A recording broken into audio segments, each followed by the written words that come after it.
मैं परमेश्वर का धन्यवाद करता हूँ एक बार फिर से आज के सुंदर दिन के लिए और आप सब लोगों की उपस्थिति के लिए मैं सारी महिमा और आदर प्रभु को देता हूँ। कितने लोग आज जो है वो आशीष लेने आए हैं, लेकिन अगर आपसे कोई पूछे कि आशीष क्या है तो आप क्या कहेंगे? ये एक बड़ा सवाल है और विशेष रूप से हम मसीही विश्वासियों के लिए आज की समय में जो आज का आधुनिक समय चल रहा है उसमें एक बड़ा सवाल है कि आशीष क्या है। पिछले दिनों मेरी मुंबई में एक सभा हुई तो उस सभा का जो शीर्षक था वो था आशीषों की सभा। अब आजकल आशीषें जो हैं वो कुछ इस तरह से हैं कि लोग सांसारिक चीजों को आशीष मान बैठे। एक बार मेरे एक मित्र हैं, उन्होंने एक नई गाड़ी खरीदी और मुझे कहा कि आचार्य जी आप आइए, प्रभु ने हमें आशीष दी है और आप आकर उसमें परमेश्वर का धन्यवाद कीजिए। और मैं गया और मैंने उनकी अच्छी गाड़ी के लिए प्रार्थना की, परमेश्वर का धन्यवाद किया।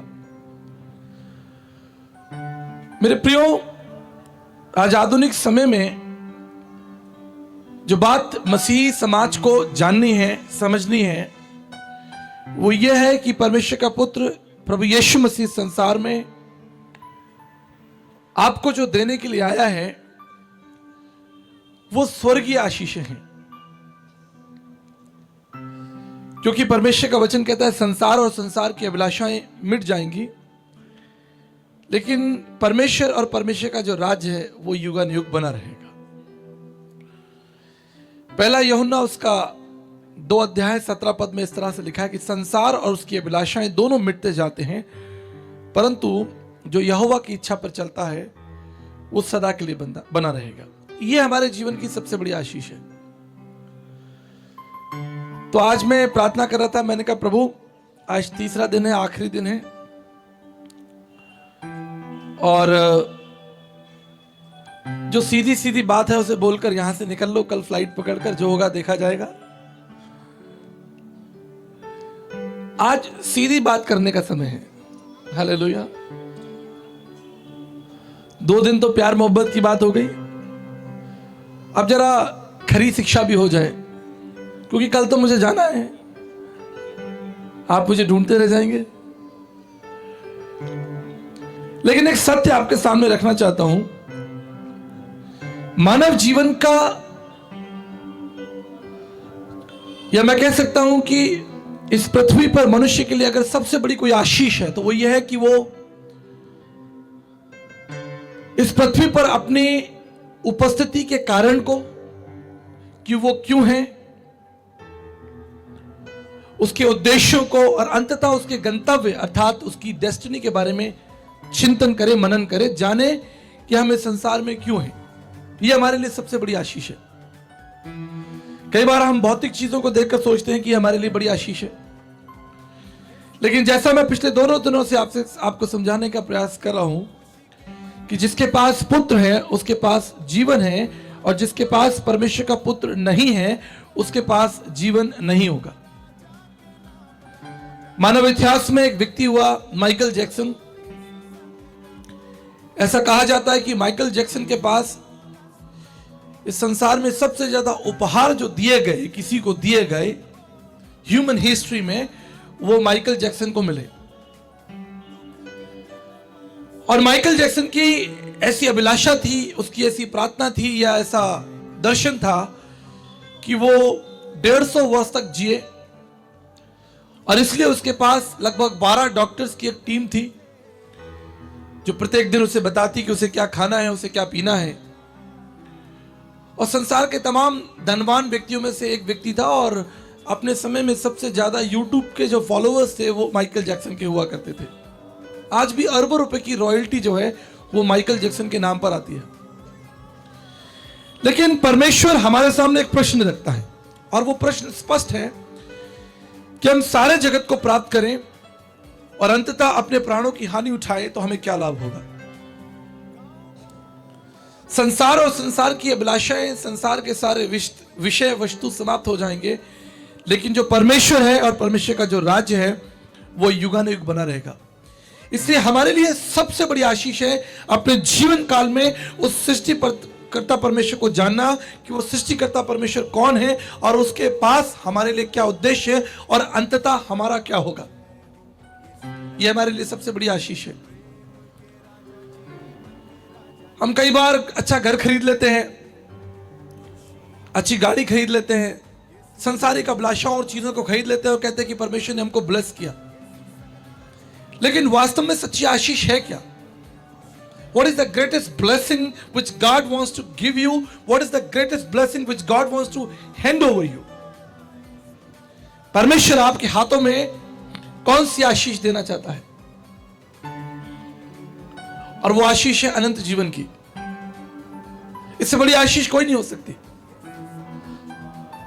और परमेश्वर ने अपने पुत्र प्रभु यीशु मसीह को संसार में इसलिए भेजा ताकि समस्त मानव जाति के अधर्म, उसके पाप क्षमा हुए, और यह हमारे लिए सबसे बड़ी आशीष है।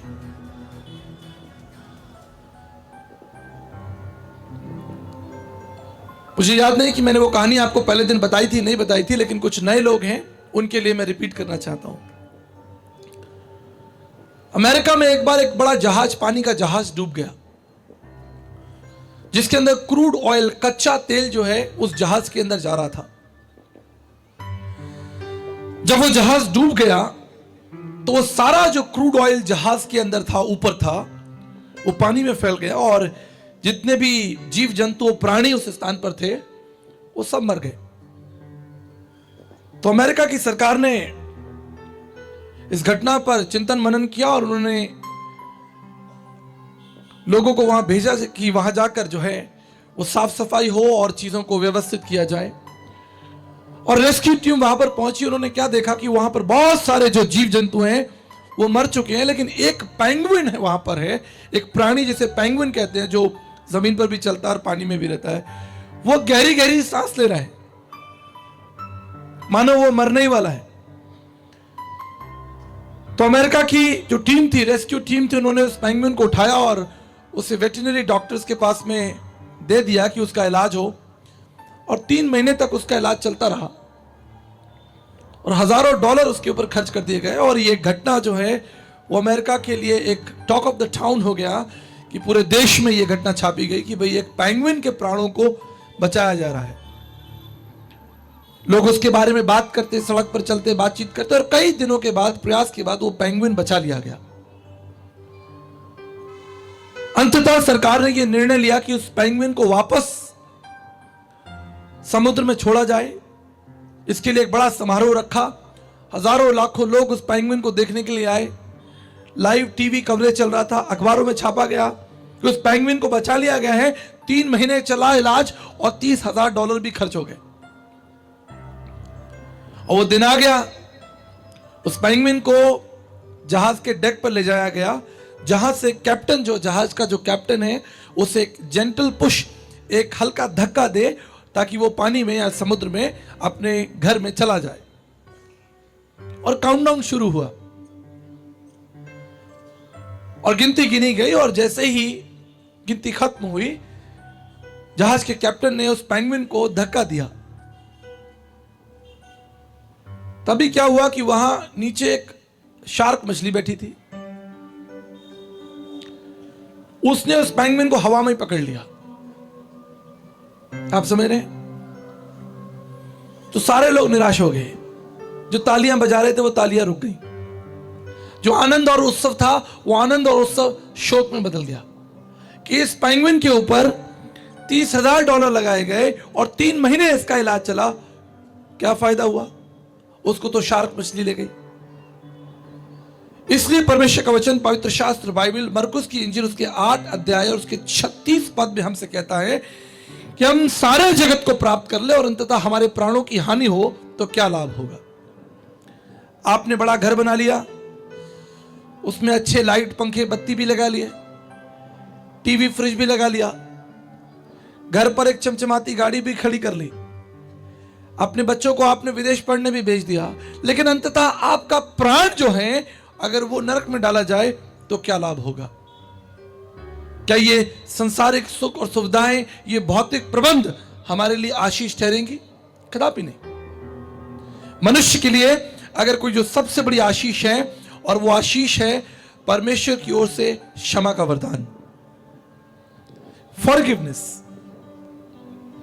तो इतवार में जब मैं चर्च के अंदर प्रचार कर रहा था, एक बुजुर्ग सज्जन जिनकी उम्र लगभग 80-82 साल थी, वो मेरे पास में आए। उन्होंने मुझे कहा कि आचार्य जी, आपने जो 2 दिनों का संदेश दिया वो संदेश बहुत अच्छा था, लेकिन मैं अपने जीवन की एक कठिनाई, एक चुनौती आपके सामने रखना चाहता हूं। मैंने कहा बोलिए। कहने लगे कि मैं अपने जीवन के इन 40-50 वर्षों का जो कंक्लूजन है वो ये निकालता हूं कि मुझे एथियस्ट हो जाना चाहिए,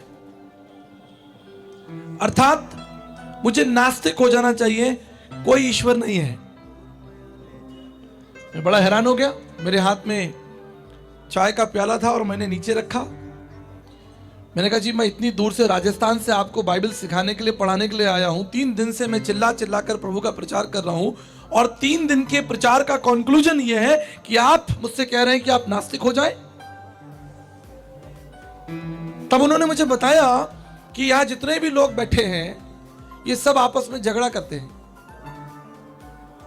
ये सब चुगलियां करते हैं, बुराइयां करते हैं, एक दूसरे की कमियां निकालते हैं। अगर परमेश्वर होता तो इनके जीवन बदले हुए होते। अगर परमेश्वर होता तो इनके जीवन में प्यार होता, इनके जीवन में शांति होती। और मेरे नास्तिक हो जाने का यही कारण है कि मेरे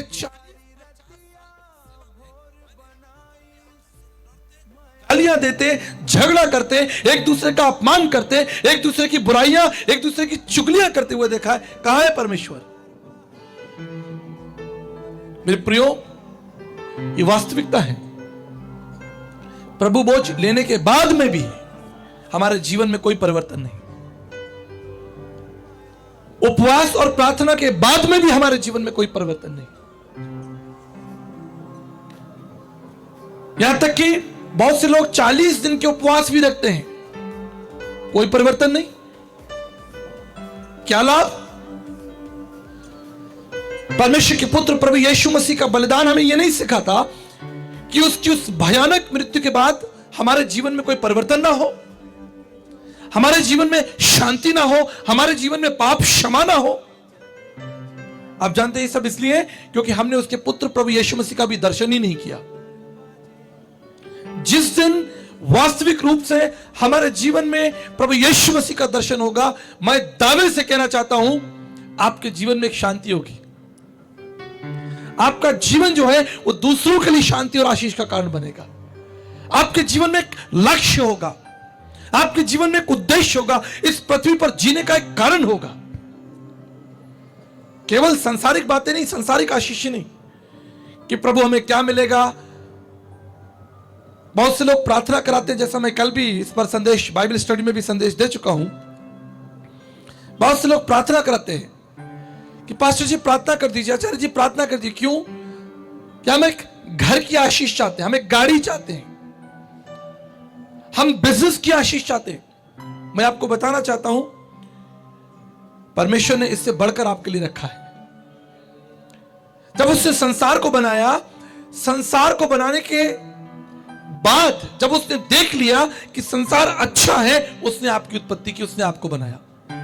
उस परमेश्वर ने 5 दिन लिए। 5 दिनों में उसने संसार की सृष्टि की, और संसार की सृष्टि के बाद जब उसने देखा कि सब कुछ अच्छा है, मनुष्यों के लिए सब कुछ पूरक है, उसने मनुष्य को बनाया। इस बात की ओर इशारा करता है कि परमेश्वर आपकी चिंता करता है और आपकी आवश्यकताओं को जानता है। क्या आपने उससे मांगा था कि प्रभु मुझे ये ऑक्सीजन देना, मुझे पानी देना, पृथ्वी पर ग्रेविटेशनल फोर्स हो? क्या ये चीजें परमेश्वर ने आपने परमेश्वर से मांगी थी कि ये पृथ्वी पर अन्न उपजे? आपके शरीर की चिंता और आपकी शरीर की अभिलाषाओं को वो पहले से ही जानता है। आप जानते हैं, इस समय जब आप मुझे देख रहे हैं, मैं आपको देख रहा हूं, इसके पीछे बड़ा रहस्य है। इस पृथ्वी पर केवल मनुष्य एक ऐसा प्राणी है जो 70 लाख रंगों को देख सकता है। संसार में कोई जीव जंतु ऐसा नहीं जो रंगों का भेद कर सके। ये कितनी बड़ी आशीष है। आप जानते हैं कि आप 70 लाख रंगों को देख सकते हैं। आप जानते हैं आपके शरीर के अंदर 79 ऑर्गन्स एक साथ काम कर रहे हैं, कितनी बड़ी आशीष है। आप देखिए ये जो ग्रेविटेशनल फोर्स है, अगर कोई चीज नीचे गिर जाती है तो इसलिए गिर जाती है क्योंकि ग्रेविटेशनल फोर्स उसे खींच लेता है। लेकिन कितना अद्भुत कि आपके पैर का जो लहू है वो वापस हृदय की तरफ चलता है, बिना किसी पंप के, बिना किसी सहारे के। ग्रेविटेशनल फोर्स उसको रोकता नहीं। ये अद्भुत है। परमेश्वर ने आपको कितने अद्भुत रीति से बनाया है और अब वो आपकी चिंता करता है, आपकी आवश्यकताओं को आपसे पहले जानता है। उसे मालूम है कि आपको क्या चाहिए। लेकिन आज की शाम मेरे और आपके लिए एक चुनौती है, और वो चुनौती ये है कि हम आशीषों के पीछे ना भागें, हम आशीषों का जो स्रोत है, आशीषों का जो दाता है प्रभु यीशु मसीह, उसके पीछे चले। और मैं इसे साबित करना चाहता हूं, इसे सिद्ध करना चाहता हूं। अगर संसार के भौतिक प्रबंध आपको धनवान बनाते हैं तो हमारे भारत देश में अंबानी साहब इस समय सबसे ज्यादा अमीर है। उनके पास अरबों खरबों रुपया, शायद उनको ही नहीं मालूम होगा कितना रुपया उनके पास है। और एक तरफ अंबानी जी खड़े हो और एक तरफ परमेश्वर के दास साधु सुंदर सिंह जी खड़े हो, जिनके पास कुछ नहीं, 1 रुपया भी नहीं। आप किनके पैरों में गिरेंगे? आप किनके पैरों में गिरेंगे? क्यों? क्योंकि उनके पास जीवन की बातें हैं, उनके पास एक जीवित परमेश्वर है। तो आशीषें कहां ठहरी? आशीषें क्या हुई? संसारिक भौतिक सुख सुविधाएं और प्रबंध हमारे लिए आशीष हुई? नहीं। इन सुख सुविधाओं को, इन प्रबंधों को आशीष मत बोलिए। आशीष बोलिए जब आपके पाप क्षमा हो जाएं। आप कह सकते हैं कि प्रभु ने मेरे पापों को क्षमा कर दिया, हालेलुया। अगर आपके पाप क्षमा नहीं हुए तो आप आशीषित नहीं हैं। कैसे कह सकते हैं आप आशीषित हैं? इससे परमेश्वर क्या कहता है? नीति वचन उसका 11 अध्याय और उसके 28 पद में परमेश्वर से कहता है, जो धन पर भरोसा रखेगा वो गिर जाएगा। स्पष्ट है, परमेश्वर का वचन है, ये मैं नहीं कह रहा हूं। जो व्यक्ति धन पर भरोसा रखेगा वो गिर जाएगा। धन हमारी आवश्यकता है, धन के द्वारा संसार चलता है।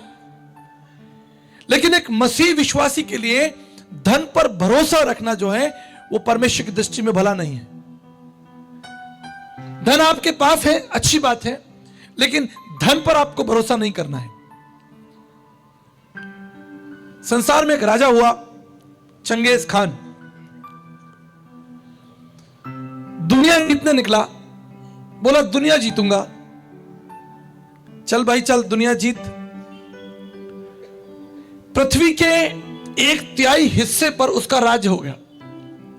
संसार के सबसे ताकतवर राजाओं में चंगेज खान का नाम आया। पूर्व से पश्चिम तक, जहां तक मंगोलिया से लेकर, चाइना से लेकर और यूरोप तक उसका राज्य हो गया, उसका साम्राज्य हो गया। लेकिन क्या हुआ? अंततः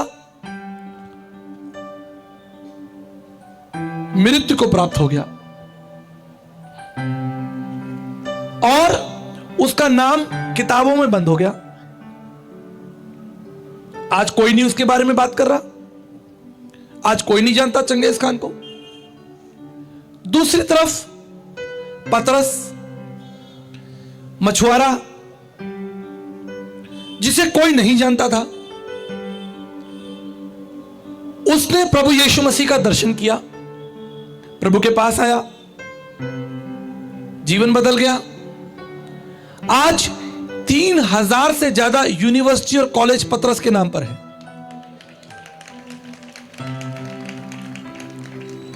अब समझ रहे मैं क्या कह रहा हूं? जिसके पास अथाह दौलत थी, आज उसे कोई नहीं जानता, और जो गरीब था आज वो इस पृथ्वी पर एक सर्वश्रेष्ठ नामों में से एक नाम है। सेंट पीटर में धक्का मुक्की होती है एडमिशन लेने के लिए। 3000 से ज्यादा यूनिवर्सिटी और कॉलेज पूरे विश्व में सेंट पीटर्स बने हुए। कौन हुआ आशीषित, ये हमें फैसला करना है आज। परमेश्वर का वचन पढ़ेंगे, व्यवस्था विवरण उसका 30 अध्याय और उसके 15 पद को पढ़ें। जैसा मैंने कहा था कि आज मैं बोलकर चुपचाप यहां से निकल जाऊंगा, क्योंकि अंतिम दिन है। आप ढूंढते रहे, आपको अच्छा लगे बुरा लगे वो आपकी जिम्मेदारी। मैं तो कल निकल जाऊंगा। पढ़े परमेश्वर का वचन क्या कहता है। मैंने तुझे आज जीवन और मरण, लाभ और हानि दिखाया है। बड़ा सुंदर वचन है, पढ़िए इसको, दोबारा पढ़िए, सब लोग पढ़िए। जो लोग बाइबल नहीं लाए पड़ोसियों को में झांक के देखे क्या लिखा है।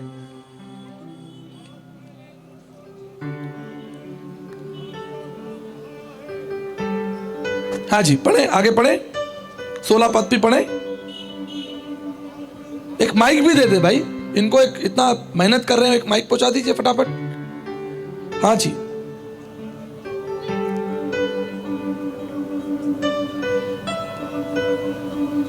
उसके मार्गों पर चलना, यहोवा से प्रेम रखना, उसकी आज्ञाओं और विधियों को, नियमों को मानना, जिससे तू जीवित रहेगा। हालेलुया। ये जो जीवित रहने वाली बात की जा रही है, ये सदा के जीवित की बात की जा रही है। ये 6 महीने, 6 साल और 60 साल के जीवन की बात नहीं की जा रही। एक बार एक सज्जन मेरे से अड़ गए, बोले जी बाइबल के अंदर बड़े सुंदर सुंदर सिद्धांत हैं, प्रेम करो, दया करो, क्षमा करो, अनुग्रह करो, बड़े सुंदर सिद्धांत हैं, लेकिन एक सिद्धांत समझ नहीं आता और वो है अनंत जीवन का सिद्धांत। ये अनंत जीवन क्या होता है, और विशेष रूप से एक व्यक्ति जो मर गया है क्या वो जिंदा हो सकता है। उन्होंने मुझसे कहा एक व्यक्ति जिसे मरे हुए 500 साल हो गए हैं वो कैसे निकलेगा, ना उसकी कब्र में कोई हड्डी है, ना मांस है, ना लहू है। कह रहे बाइबल के अंदर ये पुनरुत्थान का जो संदर्भ है ये समझ नहीं आता। एक व्यक्ति को मरे हुए 4000 साल हो गए, 3000 साल हो गए, आप कह रहे वो जिंदा हो जाएगा। बाइबल कह रही है मैं तुझे अनंत जीवन दूंगा, परमेश्वर का वचन कह रहा है मैं तुझे अनंत जीवन दूंगा। समझ नहीं आता। कह रहे जब उस कब्र में कुछ है ही नहीं तो क्या निकलेगा। तो मैं आपको याद दिला देना चाहता हूं, आपको याद होगा कि पृथ्वी बेडौल और सुनसान पड़ी थी और इस संसार में कुछ भी नहीं था, और प्रभु ने कहा लेट देयर बी लाइट, उजियाला हो, और उजियाला हो गया। उजियाला था क्या? नहीं था। प्रभु ने बोला हो गया। और आप देखिए जो चीज परमेश्वर ने सबसे पहले बनाई, अगर यहां पर विज्ञान के छात्र बैठे तो जानते होंगे, लाइट 3,20,000 किलोमीटर पर सेकेंड। कितना? 3,20,000 किलोमीटर प्रति सेकेंड की रफ्तार से यह प्रकाश चलता है। और यह प्रकाश कहां से आया? प्रभु ने अपना मुंह खोला और कहा उजियाला हो, और उजियाला हो गया। और अभी रुकिए, अभी रुकिए, अभी सूर्य बना नहीं है। जब परमेश्वर ने कहा उजियाला हो, अभी सूर्य बना नहीं, अभी सूर्य चौथे दिन बनेगा। तो विज्ञान के सामने अड़चन हो गई कि भाई प्रकाश का स्रोत फिर क्या है? प्रकाश का स्रोत सूर्य नहीं है, प्रकाश का स्रोत स्वयं परमेश्वर है। वो तो उसने आपके लिए बना दिया कि आपको सुबह शाम अपनी सेवा दे, और दे रहा है। आपका गैस सिलेंडर खत्म हो जाता है 20 दिन में, लेकिन सूर्य का हाइड्रोजन और हीलियम नहीं खत्म हो रहा। 6,500 साल हो गए, और ना कभी खत्म होगा जब तक परमेश्वर नहीं चाहे। 6,500 सालों से हाइड्रोजन और हीलियम खत्म ही नहीं हो रहा। आप पानी उबालिए, उबल उबल कर पानी खत्म, दूध उबालिए खत्म, आपका गैस सिलेंडर खत्म, आप अपनी गाड़ी में पेट्रोल डीजल डालिए, खत्म। 6,500 साल हो गए लेकिन सूर्य का हाइड्रोजन और हीलियम नहीं खत्म हो रहा। आप जानते हैं क्यों? कुछ नहीं था, परमेश्वर ने बोला और हो गया। तो कोई फर्क नहीं पड़ता उस कब्र के अंदर कोई है या नहीं है, परमेश्वर बोलेगा और वो निकल आएगा। परमेश्वर के लिए कौन सी बड़ी बात है? उसके लिए कोई सिद्धांत काम नहीं करते, उसके लिए कोई सिद्धांत काम नहीं करते, ना विज्ञान के। अब आप विज्ञान की बात करें, मैं भी विज्ञान का स्टूडेंट हूं, आगरा यूनिवर्सिटी का टॉपर हूं, एस्ट्रोफिजिक्स, कॉस्मोलॉजी, कंप्यूटर साइंस पढ़ के बैठा। अब आप देखो ग्रेविटेशनल फोर्स, जैसा मैं आपको बता रहा था, ग्रेविटेशनल फोर्स, आप एक रुमाल भी छोड़ दो नीचे गिरेगा। और जब यीशु मसीह आसमान में जा रहे थे, क्या हुआ ग्रेविटेशनल फोर्स का? देखता रह गया। प्रभु यीशु मसीह आसमान में चले गए, because he is a god of science. Even उसके पास विज्ञान के ऊपर भी सामर्थ्य है। हालेलुया। लाजर मर गया, आपको कहानी पता है। यीशु मसीह पहुंच गए, क्या किया प्रभु ने? बस बोलना था, लाजर कब्र से बाहर निकल, वो प्राण उसके अंदर आ गया और वो जीवित प्राणी वापस आ गया। कितना अद्भुत है! ऐसे परमेश्वर की आराधना करने के लिए, उसका दर्शन करने के लिए, उसकी भक्ति करने के लिए, और आप जानते हैं इस परमेश्वर से आशीष पाने के लिए हम बुलाए गए। आपकी सबसे बड़ी आशीष क्या है? पश्चाताप। क्या करेंगे संसारिक आशीष लेके अगर पश्चाताप जीवन में नहीं है? क्या करेंगे अगर आपके अंदर दूसरों के प्रति करुणा नहीं है, प्रेम नहीं है?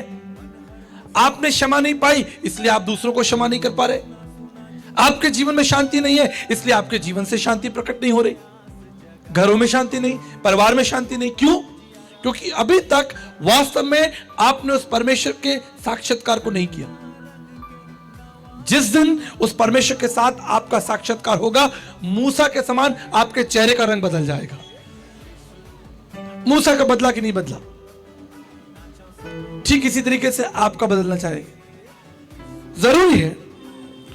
आइए हम कुछ वचन भी देख लें।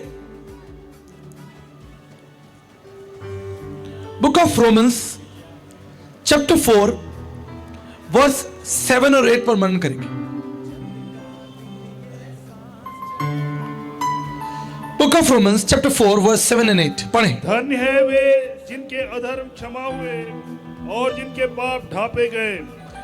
धन्य है वे वो मनुष्य जिसे परमेश्वर पापी ना ठहरा। ये सबसे बड़ी आशीष आपके लिए कि जिस व्यक्ति को परमेश्वर पापी ना ठहराए, वही तो संसार का सबसे धनवान व्यक्ति है। जिस व्यक्ति को परमेश्वर निर्दोष साबित कर दे, ये निर्दोष है, वही तो संसार का सबसे धनवान व्यक्ति है। नहीं तो मैंने आपको स्टीव जॉब्स के बारे में बताया था। स्टीव जॉब्स मर रहा था, आईफोन बनाकर उसने अच्छा आईफोन बना दिया, सब लोग लगे हुए फोन में। अब जब वो मर रहा था तो उसने क्या कहा?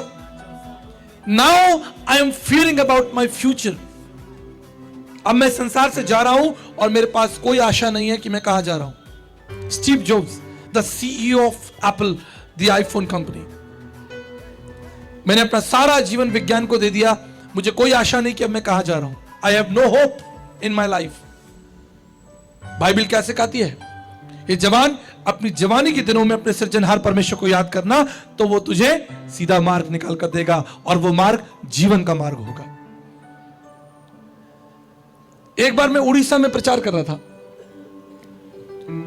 8-10 हजार लोग बैठे। प्रभु ने मुझसे कहा कि यहां लोग बैठे जिनके जेब के अंदर खैनी और तंबाकू रखे। मैंने ऑल्टर कॉल दिया। मैंने कहा जितने लोगों के पास खैनी तंबाकू है सब सामने आ जाए। बहुत सारे जवान लड़के सामने आ गए, ढेर लग गया। मसीह बच्चों की जीवन की बात बता रहा हूं मैं आपको। मसीह बच्चे सिगरेट पी रहे हैं, मसीह बच्चे शराब पी रहे हैं, मसीह बच्चे तंबाकू खा रहे हैं, और हम बात कर रहे हैं आशीष की, हम बात कर रहे हैं अनंत जीवन की। मेरे प्रियो, आपको एक वास्तविक साक्षात्कार चाहिए जिससे आपका जीवन बदले। एक वास्तविक साक्षात्कार प्रभु यीशु मसीह की समानता में होने के लिए प्रभु ने हमें बुलाया है। निर्दोष, निष्कलंक, परमेश्वर ने सारी सृष्टि को देखा और नोहा के बारे में गवाही दी और कहा यह व्यक्ति धर्मी है। अय्यूब को देखा और कहा यह व्यक्ति धर्मी है। मूसा को देखा और परमेश्वर ने मूसा से प्रेम किया, उसे अपना मित्र कहा। दाऊद को आप जानते हैं कितनी अद्भुत बात है, दाऊद को परमेश्वर ने इजराइल का राजा बना दिया। कब? जब उसने देखा कि ये तो भेड़ बकरियों को अच्छे से संभाल सकता है। He is so responsible even taking care of sheep and goats. अगर ये व्यक्ति भेड़ों को अच्छे से संभाल सकता है, उनकी सेवा कर सकता है, तो अगर मैं इसके हाथ में राष्ट्र दे दूं, हालेलुया, तो ये राष्ट्र को जरूर संभालेगा। जो भेड़ बकरियों को संभाल सकता है वो राष्ट्र को संभालेगा। और देखिए अद्भुत, परमेश्वर ने उसे चुन लिया। कई बार हमारे जीवन में एक संघर्ष होता है, हम सोचते हैं कि हम कुछ बन जाएंगे, जब हम डॉक्टर बन जाएंगे, इंजीनियर बन जाएंगे, पढ़ाई पूरी कर लेंगे, तब हम परमेश्वर की सेवा करेंगे, कुछ बन जाएं। लेकिन देखिए जब वो भेड़ों को चला रहा था, परमेश्वर ने उसको चुन लिया। अगर आप छोटी बातों में विश्वास योग्य रहेंगे, परमेश्वर आपके द्वारा बड़े सामर्थ्य के काम करेगा, बड़े सामर्थ्य के काम करेगा। मैं आपको सच बताता हूं, अपने प्राणों की रक्षा कीजिए, अपने जीवन की रक्षा कीजिए। अभी इन दिनों एक आशीष का दौर चल रहा, पूरे हिंदुस्तान के अंदर भगदड़ मची हुई है। और वो भगदड़ क्या है कि हमारा वीजा लग जाए, और वीजा की आशीष लेने के लिए लोग पहुंच गए। वीजा तो अन्य जातियों का भी लग रहा है। अरे अमेरिका और कनाडा का वीजा हमारे लिए आशीष नहीं है, स्वर्ग का वीजा हमारे लिए आशीष है। वो मिला कि नहीं मिला, वो है आपके पास कि नहीं, उसकी चिंता है। उसके लिए कभी आपने प्रार्थना की, उसके लिए घुटने टिकाए, उसके लिए पश्चाताप किया, उसके लिए उपवास किया। लोग मेरे पास में आए, एक जना लड़का जवान बोला, पास्टर जी मैं 3 दिन से उपवास हुई। मैंने कहा क्या करेगा उपवास करके? कह रहा मुझे इंग्लैंड का वीजा चाहिए। ये मसीह समाज की हालत है इस समय, सांसारिक अभिलाषाओं की तरफ खिंचे चले जा रहे हैं। पश्चाताप है ही नहीं, आंसू का जीवन है ही नहीं, प्रार्थना का जीवन है ही नहीं। मैंने उससे पूछा कितनी बाइबल की वर्ष याद है तुझे? चुप हो गया। मैं जवानों को चुनौती दे रहा हूं, जितने जवान यहां बैठे हैं, कितने वचन आपको याद है, कंठस्थ है आपको? क्या बता सकते हैं मत्ती 11:28 में क्या लिखा है, इफिशियंस 2:8-9 में क्या लिखा है, फिलिपियंस चैप्टर 2 वर्स 2 में क्या लिखा है, पेतों के काम उसका 4:12 में क्या लिखा है? ये है आशीषें, इनके पीछे भागिए। मैं आपको बताता हूं, परमेश्वर आपको सामर्थी बनाएंगे, सामर्थी बनाएंगे। जब आपका दिमाग, आपका दिल परमेश्वर के वचन की तरफ होगा, आप परमेश्वर के अद्भुत कामों को देखेंगे, संसार के अभिलाषाओं की तरफ नहीं। परमेश्वर का वचन कहता है संसार और उसकी अभिलाषाएं दोनों मिट जाएंगी, परंतु जो परमेश्वर की इच्छा पर चलेगा वो सर्वदा बना रहेगा। इसी परमेश्वर का वचन व्यवस्था विवरण उसके 30 अध्याय और उसके 15 पद और 16 पद के अनुसार हमें सिखाता है कि तू अपने यहोवा से प्रेम रखना, उसके मार्गों पर चलना, उसकी आज्ञाओं को, उसकी विधियों को मानना, उसके नियमों को मानना, जिससे तू जीवित रहेगा। यह है निमंत्रण, यह है निमंत्रण परमेश्वर का हम सब के लिए कि हम जीवित रहें।